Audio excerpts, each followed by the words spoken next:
শ্রুতির মন পছন্দ খাবার বানাতে এবার কিচেনে এন্ট্রি নিয়ে নিল সার্থক। হ্যাঁ বন্ধুরা, ভিডিওতে লাইক দিয়ে দেখতে থাকুন। সার্থক যখন কলেজ থেকে ফেরার পর ওর পিসিমণিকে জিজ্ঞেস করতে থাকে যে পিসিমণি, শ্রুত কিছু খাওয়া দাওয়া করেছে আর ওর এখন কি কন্ডিশন বলো তো। তখন সার্থকের পিসিমণি বলতে থাকে যে কিছুক্ষণ আগে দাদা ওকে চেক আপ করেছিল, দাদা তো বললো যে না এখন একটু স্টেবল আছে, তাই মেয়েটা যথেষ্ট পরিমাণে বোর হচ্ছিল বিধায় আমি ওকে বই দিয়েছি, ও আমার কাছ থেকে বই চাইছিল তাই ওকে পড়তে দিয়েছি। তখন এই কথা বললাম যে সার্থক বলতে থাকে যে দেখেছো তো মেয়েটার যেখানে কিনা এখন ওর রেস্ট নেওয়ার কথা সেখানে কিনা ও পড়াশোনা করছে। পড়াশোনা করতে গিয়ে ওর মাথার মধ্যে কতটা চাপ পড়বে একবার ভেবে দেখেছে, আর তাতে ওর শরীরের দুর্বলতা আরও বেশি বেড়ে যাবে। ও কি সেটা বোঝে না নাকি বলো তো? আমার আর ভালো লাগে না পিসিমণি। তখন এই কথা বলা মাত্র সার্থকের পিসিমণি বলতে থাকে যে তোর বউ তুই বরঞ্চ গিয়ে ম্যানেজ করে দেখ যে তোর কথা শুনে কিনা, আমাদের কারো কথা তো শুনলে না মেয়ে। এই কথা বলা মাত্র সার্থক বলতে থাকে যে আচ্ছা শ্রুত, তোমাকে আমি বারণ করেছিলাম না এই বই পুস্তক নিয়ে বসতে, এখন তোমাকে এখন আমি রেস্ট নিতে বলেছিলাম, তুমি সেটা না করে কি করেছো? তুমি উল্টো আরও পড়াশোনা নিয়ে বসে গিয়েছো। তোমার পড়াশোনার ভূতটা নামছে না কেন মাথা থেকে বলো তো? এখন তোমার টোটালি রেস্ট নেওয়ার কথা। তার থেকে বড় কথা, আমি আসার পর পিসিমণিকে জিজ্ঞেস করলাম তুমি নাকি সারাদিনে কিছুই খাওনি।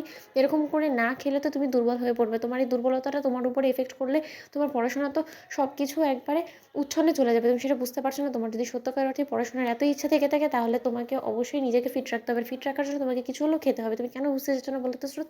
তখন স্রোত বলতে থাকে যে স্যার আমি কী করবো বলুন তো, আমার কিছুই মুখে ভালো লাগছে না, তাহলে আমি কী করবো বলুন? তখন সার্থক বলতে থাকে তুমি আমাকে বলো তো তুমি কী খেতে চাও? তখন স্রোত বলতে থাকে যে স্যার আমার চাইনিজ খেতে খুব ইচ্ছা করছে, কিন্তু এই মুহূর্তে চাইনিজ কোথা থেকে পাবো বলুন তো? অনেকটা তো রাতও হয়ে গিয়েছে।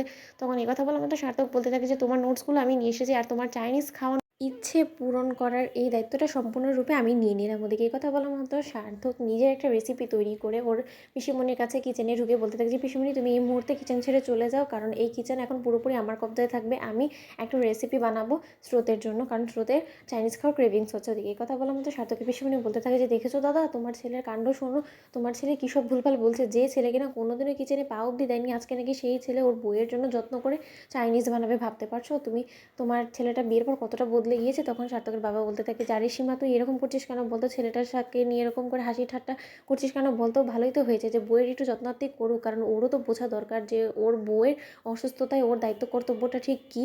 তখন এই কথা বলে মানে সার্থক বলতে থাকে যে বাবা আমার প্রতি আর জ্ঞান না দিয়ে তুমি বরঞ্চ আমাকে একটু চাইলে হেল্প করতে পারো। এই কথা বলা মাত্র সার্থক এবং সার্থকের বাবা দুজনে যত্ন সমেত যখন স্রোতের জন্য অবশেষে সেই চাইনিজটা বানিয়ে ফেলে, ঠিক সেই মুহূর্তে স্রোতের কাছে সেই চাইনিজটা নিয়ে সার্থক বলতে থাকে যে আশা করি তোমার এই চাইনিজ রান্নাটা পছন্দ হবে স্রোত, একবার ট্রাই করে দেখো। তখন এই কথা বলুন তো স্রোত বলতে থাকে যে স্যার এই রাতে চাইনিজটা কোথা থেকে এলো বলুন তো? তখন সার্থক বলতে থাকে যে আসলে আমি বানিয়েছি, আমি কখনো কিচেনে যাইনি আর বানাইনি, এই সম্পর্কে আমার ধারণা নেই বিন্দুমাত্র, কিন্তু তার সত্ত্বেও তুমি এতটা খাওয়ার জন্য ইচ্ছে প্রকাশ করেছো, তার জন্যই তোমার ইচ্ছে পূরণ করতে আমি নিজের হাতে বানিয়ে নিয়েছি, আই হোপ তোমার ভালো লাগবে। তখন স্রোত বলতে থাকে যে স্যার আমার কাছে তো এটা সব থেকে বেস্ট বলে মনে হবে, কারণ হাজার হোক আপনি এত কষ্ট করে আমার জন্য বানিয়ে এনেছেন আফটার অল। তো বন্ধুরা ভিডিওটি ভালো লাগলে লাইক শেয়ার করে সাবস্ক্রাইব করতে ভুলো না।